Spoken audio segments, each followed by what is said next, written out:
Thank you very much. The gentleman from Georgia and the chairman of the House Committee on Agriculture, Mr. Scott, is recognized for 5 minutes.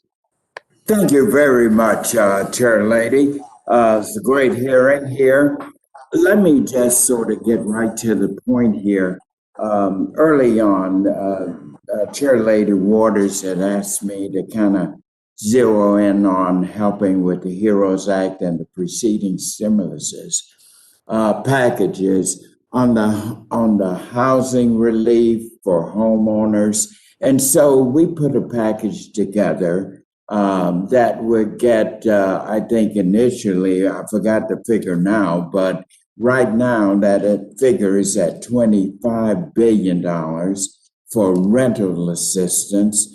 We started out with some higher numbers. We also wanted to get money in to help with utilities. So right now it's $5 billion to help keep the water and the light and electricity on.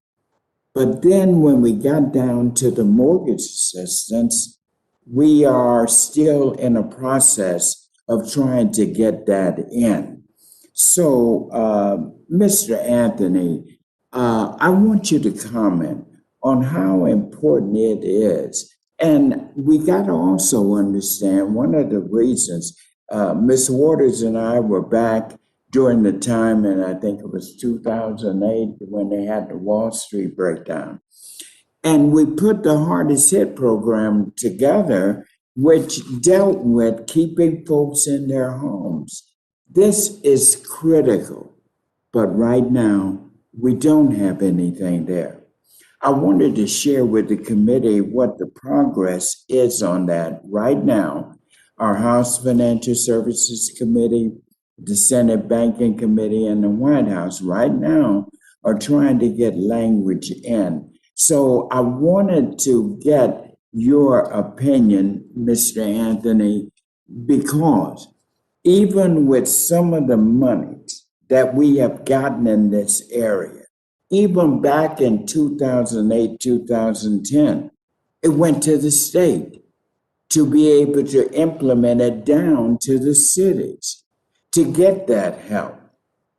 But I got inundated with calls and still am because there's a failure of the state working effectively with our cities in terms of getting the money to our cities.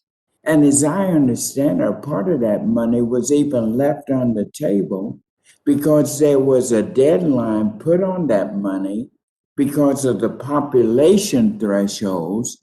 Only 3 governmental units in Georgia was able to get that money, Cobb and Fulton County and the city of Atlanta, because of that population threshold.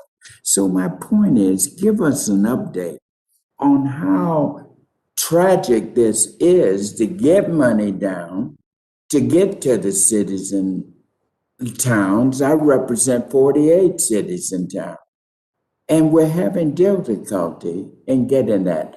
Can you tell us what we need to do to correct that problem and make sure we're getting that money out to our cities and municipalities?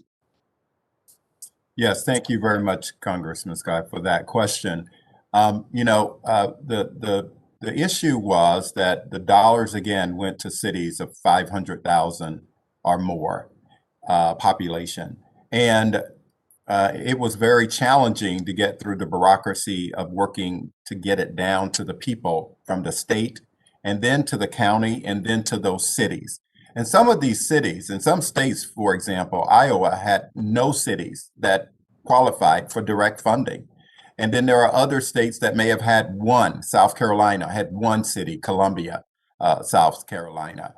And we had other states, again, may have had 2. But the issue is these cities, small, medium-sized cities, can in fact use the Community Development Block Grant formula to get direct funding to these cities so that they can get it out and solve some of these issues. You know, the rental assistance program had like 40 million people right now that are on the brink of eviction. So I'll stop there, Congressman. Yeah, thank you very much. In my remaining seconds, I want everybody to know also that we have a food shortage. We have a hunger problem here. And as chairman of the Agriculture Committee, I want you to know that we're going to be in a bit of a fight because we want to raise the SNAP allocation to 20%, 15 to 20%. I feel very strongly we're going to need that, and just hope everybody's ready to fight that battle. We'll be having a hearing on it, on food insecurity, in about, 3 weeks? The gentleman's time has expired. All right, thank you, ma'am. You're welcome. The gentleman